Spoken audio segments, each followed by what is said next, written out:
Good morning সবাইকে। সবাই কেমন আছো? আশা করি সবাই ভালো আছো।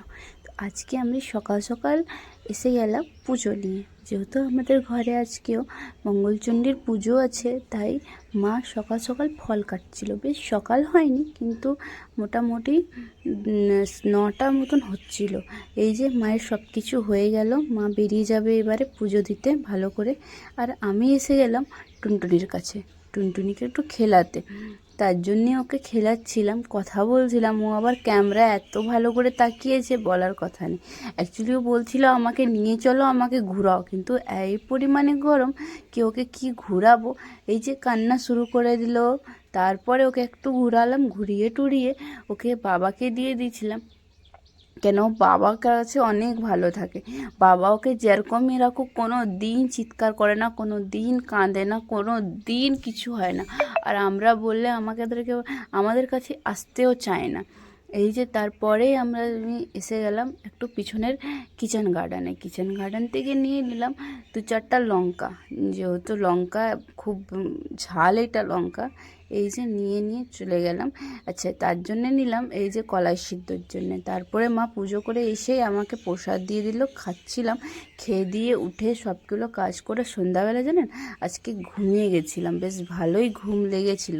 কি জানি উপোসের জন্যে হতে পারে, কিন্তু বিরাট ঘুম দিয়েছিলাম। তারপরেই সন্ধ্যাবেলা এত গরমে বললাম যাই আগে সবজি ভাজি কেটে নিই।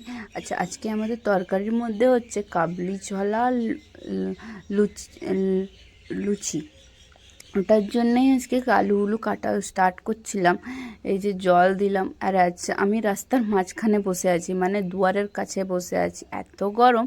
তাই আমি বললাম না, আজকে কোথাও গিয়ে বসবো না, আজকে দুয়ারের কাছে পাখাটা লাগিয়েছি আর বসেছি আলু কাটতে। এই যে আলুগুলো ছুলতে ছুলতে আলু কাটা স্টার্ট করলাম।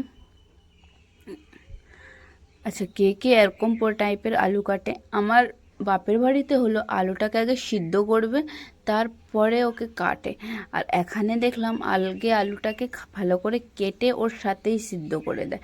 সব আলাদা আলাদা পদ্ধতি।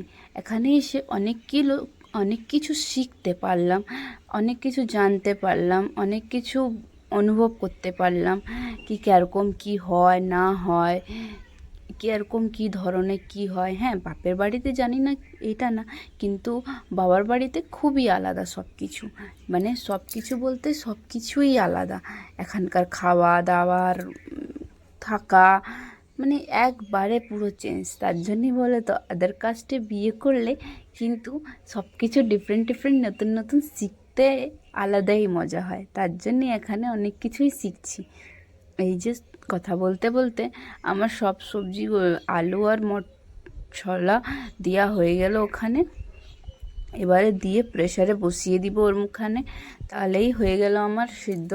আচ্ছা, সিদ্ধ বলতে গেলে 2 সিটি মারলেই অনেক, ওটার মধ্যে বেশি লাগে না।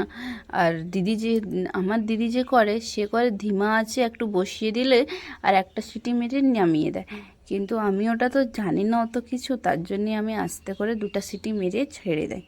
এই যে হয়ে গেছে সব এখানে রেডি।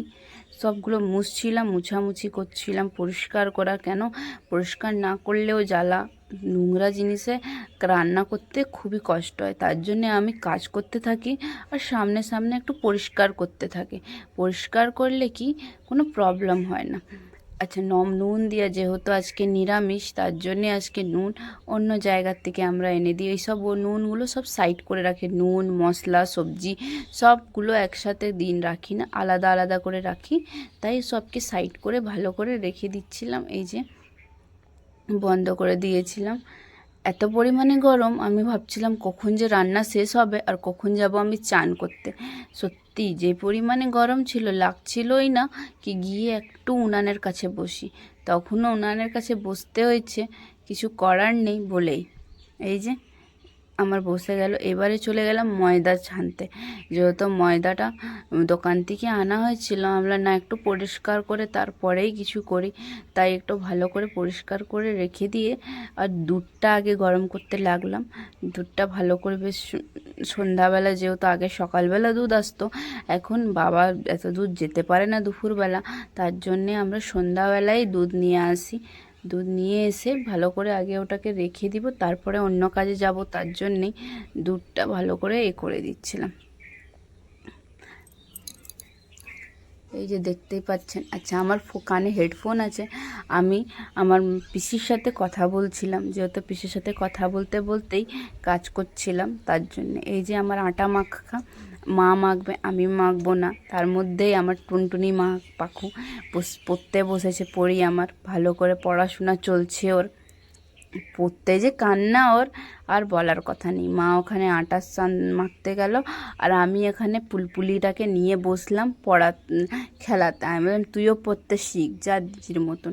ও কেন পড়বে, আর ও অত মুখ হয়েছে, সবকে নুচিয়ে নুচিয়ে পুরো অবস্থা খারাপ করে দেয়।